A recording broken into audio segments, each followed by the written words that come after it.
how to actually de-escalate angry employees and angry customers. So over this weekend, I went to go get a new love seat for our bedroom, and this gentleman, this very large man, came in very, very upset. He was yelling, he was screaming, he was cursing out all the people who were working on the floor.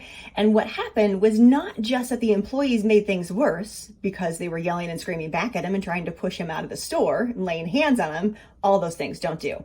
The other part was I was watching the customers. They were ducking behind walls. They were hiding in the bathrooms. Employees were trying to get people out of the employee entrance door in the back of the building, and they were calling 911. None of this needed to happen if they just were trained on how to de-escalate angry customers. So here I am. I'm going to tell you how to do it. So first, you need to understand that anger blocks rational thinking. When somebody's angry, they're thinking from that right side of the brain. They're not able to process what you're saying because the adrenaline is pumping. So understand, they're not thinking rationally, so they're not going to respond in a rational manner. So also understand that anger demands a response. You cannot ignore the person. You cannot push them out of the building. You cannot hang up on them. In fact, all of those things will just escalate the anger. What you do need to do is step in a very confident as well as calm manner. Notice how as soon as I said that, my hands go in front of me. I'm not crossing my arms in front. I'm not putting my hands on my hips. I'm not putting them in my pockets, and I'm not putting them behind my back. All of those are signs of disinterest or possibly that you're going to harm them, so they become even more defensive. What you can do instead is put those hands in front of you, calm and confident, and say, I see that you're frustrated. I want to help.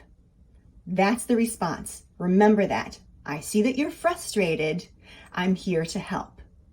Next is that anger requires redirection. So it's not just enough to say, hey, I see that you're angry. I see that you're frustrated. I see you're upset. You have to redirect that anger. So the follow-up to, I see that you're frustrated. I'm here to help. How can I help? Please tell me what happened, sir. Then allow them to tell the story. Notice how I didn't fill in. Allow them to tell the story. Do not interrupt. Listen to what they're saying, because then what you need to do is reflect back what they said. So after you hear their story and their frustration, you say, yes, I would be frustrated too. I hear that this happened, this happened, this happened. That is very frustrating. I'm here to help. Here's what we're going to do. And then have your plan in place. As you are helping that person and redirecting them and showing up that you're going to help them, you can take them over to a seat to have them sit down. That also de-escalates the body. You can offer them some water because that helps them to not only hydrate, but it helps with that adrenaline that has been building up. It helps let it go. So drinking the water forces them unconsciously to take some deep breaths and to slow down. So have them take a seat if they want, offer them some water if they want, and then problem solve with them, keeping yourself confident and calm the entire time. Remember the body language, and remember to stay open as you listen to them. Another piece that we don't talk about enough is to take care of yourself after something like this happens, because the adrenaline is going to be running in you as well. So make sure that you are able to take a step outside, take a step out of the room, whatever it is that you need to do, get some water for yourself. And then make sure that you take care of yourself after a situation like this.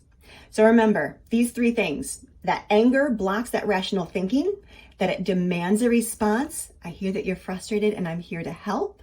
And that also anger requires redirection, naming what they are having a frustration with, offering them support. And then again, make sure you're taking care of yourself. So for even more tips, I'm going to be jumping on LinkedIn even more throughout the next few months or so to let you know about some tips and tricks that you can do to help with the mental health of your employees as well as customers that you are working with to make sure that your business thrives, because it can't thrive unless we're taking care of ourselves. So until next time, remember to stay tuned.